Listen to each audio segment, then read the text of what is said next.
Yesaya pasal 5 ayat 1-7. Nyanyian tentang kebun anggur. Aku hendak menyanyikan nyanyian tentang kekasihku, nyanyian kekasihku tentang kebun anggurnya. Kekasihku itu mempunyai kebun anggur di lereng bukit yang subur. Ia mencangkulnya dan membuang batu-batunya, dan menanaminya dengan pokok anggur pilihan.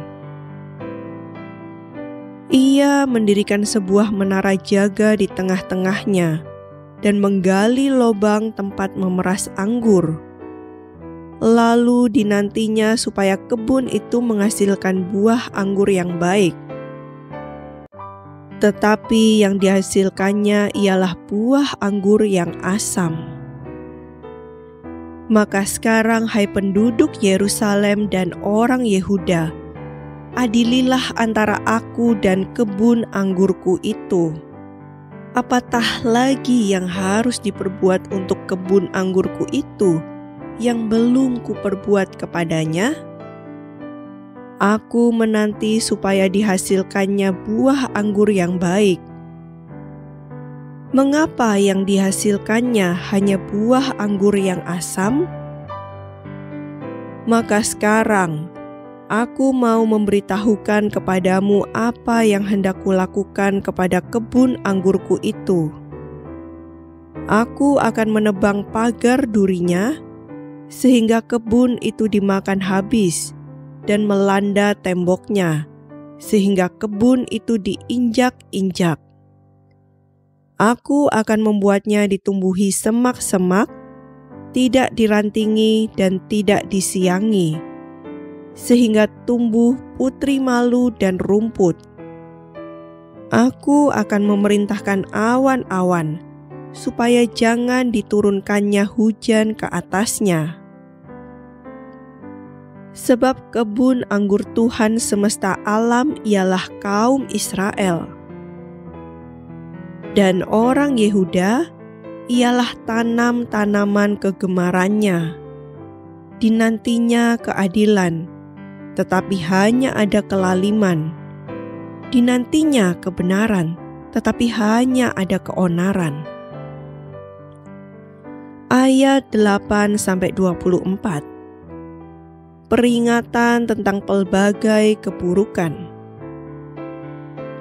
Celakalah mereka yang menyerobot rumah demi rumah dan mencekau ladang demi ladang, sehingga tidak ada lagi tempat bagi orang lain, dan hanya kamu sendiri yang tinggal di dalam negeri. Di telingaku terdengar firman Tuhan semesta alam. Sesungguhnya banyak rumah akan menjadi sunyi sepi. Rumah-rumah yang besar dan yang baik tidak akan ada penghuninya. Sebab kebun anggur yang luasnya 10 hari membajak akan menghasilkan hanya 1 bat anggur, dan 1 homer benih akan menghasilkan hanya 1 eva gandum. Celakalah mereka yang bangun pagi-pagi dan terus mencari minuman keras, dan duduk-duduk sampai malam hari, sedang badannya dihangatkan anggur.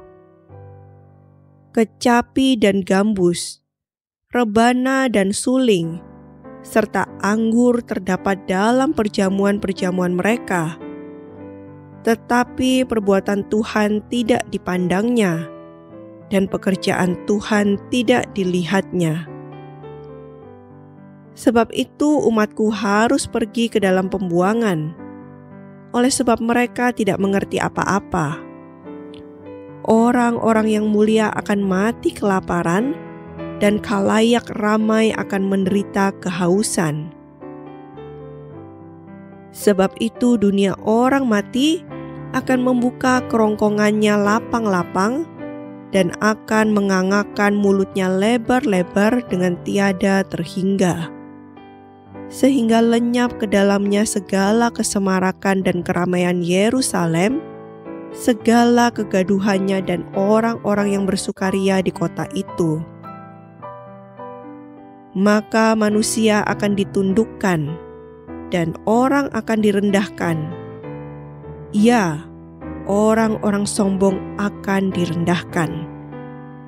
Tetapi Tuhan semesta alam akan ternyata maha tinggi dalam keadilannya, dan Allah yang maha kudus akan menyatakan kekudusannya dalam kebenarannya. Maka domba-domba akan makan rumput di situ, seperti di padangnya sendiri, dan kambing-kambing akan mencari makan dalam reruntuhan gedung-gedung orang kaya. Celakalah mereka yang memancing kesalahan dengan tali kedustaan, dan dosa seperti dengan tali gerobak, yang berkata, "Baiklah Allah lekas-lekas dan cepat-cepat melakukan tindakannya, supaya kita lihat. Dan baiklah keputusan yang maha kudus Allah Israel datang mendekat supaya kita tahu." Celakalah mereka yang menyebutkan kejahatan itu baik dan kebaikan itu jahat, yang mengubah kegelapan menjadi terang dan terang menjadi kegelapan, yang mengubah pahit menjadi manis dan manis menjadi pahit. Celakalah mereka yang memandang dirinya bijaksana, yang menganggap dirinya pintar. Celakalah mereka yang menjadi jago minum dan juara dalam mencampur minuman keras, yang membenarkan orang fasik karena suap dan yang memungkiri hak orang benar.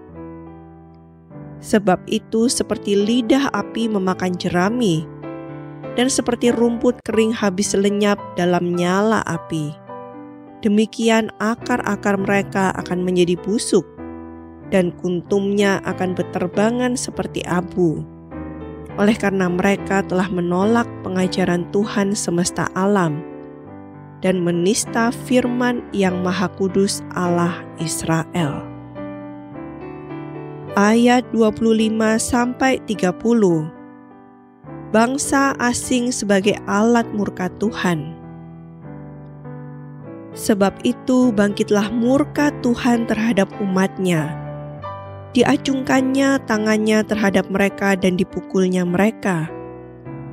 Gunung-gunung akan gemetar, dan mayat-mayat mereka akan seperti kotoran di tengah jalan. Sekalipun semuanya ini terjadi, murkanya belum surut, dan tangannya masih teracung. Ia akan melambaikan panji-panji kepada bangsa yang dari jauh, dan akan bersuit memanggil mereka dari ujung bumi. Sesungguhnya mereka akan datang dengan segera, dengan cepat. Tiada yang lelah dan tiada yang tersandung di antaranya. Mereka tidak terlelap dan tidak tertidur. Tidak terlepas ikat pinggangnya dan tali kasutnya tidak terputus. Anak panahnya ditajamkan dan segala busurnya dilentur. Kuku kudanya keras seperti batu api, dan roda keretanya seperti puting beliung. Aumnya seperti singa betina. Mereka mengaum seperti singa muda. Mereka meraung dan menangkap mangsanya, membawanya lari dan tidak ada yang melepaskan. Pada hari itu, mereka akan diliputi oleh suara seperti suara laut menderu. Jika orang memandang ke bumi, sesungguhnya ada gelap yang menyesakkan, dan terang menjadi gelap oleh awan-awan.